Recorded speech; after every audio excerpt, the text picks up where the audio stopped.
몸의 여러 부분이 마치 칼로 절단된 것처럼 깨끗이 잘려져 나간 소의 시체. 이런 현상들을 캐틀 뮤틸레이션이라고 부르는데요. 이 기괴한 현상들의 원인은 대체 무엇일까요?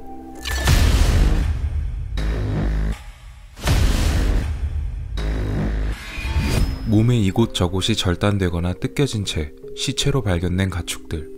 처음에는 이 가축들이 야생 늑대들에 의해 죽거나 뜯어먹혔다고 생각했지만 여러가지 의문점들이 발견되었습니다. 첫 번째로 신체 부위가 마치 칼로 도려낸 것처럼 깔끔하게 절단되어 있다는 점. 두 번째로 죽은 가축의 시체에 피가 전혀 남아있지 않다는 점. 세 번째로 이런 현상들은 주변에 군사기지가 있는 곳에서 자주 일어났다는 점이었습니다. 이로 인해 여러가지 가설들이 제기되었는데요. 크게 두 가지 가설로 나눠집니다. 과연 이 두 가지 가설이란 무엇이며 그 가설들이 진짜로 맞는 것인지 알아보겠습니다.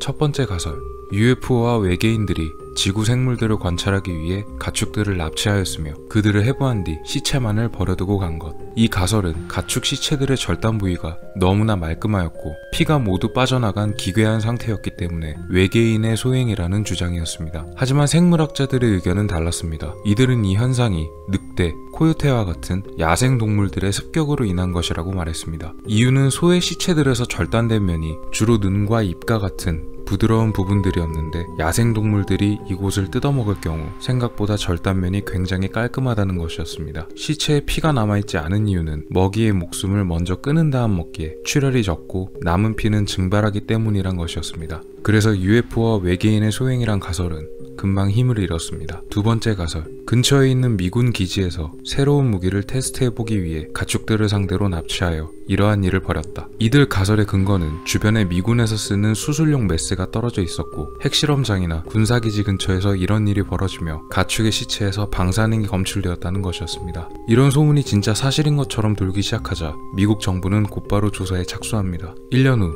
조사위원회의 회장을 맡은 케네스 롬멜 주니어는 사건의 결과를 발표하는데요. 결론부터 말하자면 해당 가설은 모두 거짓이었습니다. 절단면이 깨끗하다는 점은 앞에서도 지적했듯이 야생동물들의 소행이었으며 근처에 미군이 쓰는 수술용 메스가 떨어져 있었다는 얘기는 증거조차 없는 거짓이었습니다. 핵실험장이나 군사기지 근처에서만 이런 일이 발생했다는 사실 역시 거짓이었습니다. 방사능이 검출되었다는 소문도 자연적으로 검출되는 방사능 정도로 지나친 수치는 아니었다고 합니다. 결정적으로 만약 미군이 자신들의 무기를 생물에게 실험해보고 싶었다면 근처 농장에서 가축을 훔쳐서 실험하는 것이 아니라 그냥 정당하게 돈을 주고 가축을 구입해서 실험하거나 혹은 다른 수단을 찾았을 것이라는 점입니다. 결국 이 수상한 캐틀 뮤틸레이션 현상들은 단순히 야생동물들이 벌였던 소행으로 정리되었습니다. 물론 가축들이 죽은 모양새가 특이해서 음모론을 불러일으키기엔 충분했던 사건이었습니다.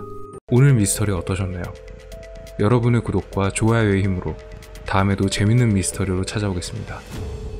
미스터리 큐브였습니다. 감사합니다.